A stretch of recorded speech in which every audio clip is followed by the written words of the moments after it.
Week 21, Day 3, the enlightened one.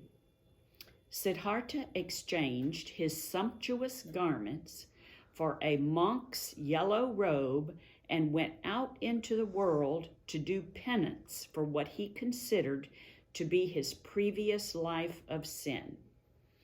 Okay, this is saying that Prince Siddhartha exchanged. He took off all of his fancy, expensive garments, his sumptuous things. Sumptuous means extremely costly, luxuriant. He took those off and put on a yellow monk's robe. It's just a plain robe, and went out into the world to do penance. Penance is showing sorrow or repentance for sin, for what he considered to be sin. Living too luxuriantly is what he considered to be sinful. First, he would cleanse himself by becoming an ascetic.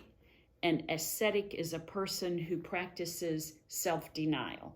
They don't allow themselves to have very much. It's a spiritual discipline that some people believe will help them to be ascetic. That just means self-discipline and self-denial. Then he would study Hindu wisdom in order to be prepared to help his suffering people.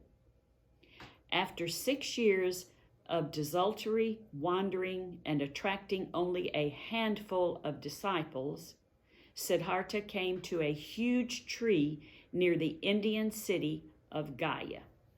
All right, it says after 6 years of desultory wandering. That just means he's wandering around without any exact plan. Desultory means without a plan or a purpose. He's just wandering around, attracting only a handful of disciples, people who followed him and learned from him.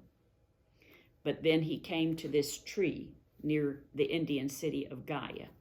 For 7 weeks, he sat beneath its branches, seeking an answer for his personal torment. Finally, it is said, he underwent a metamorphosis, becoming the enlightened one, the Buddha. A metamorphosis is just a change.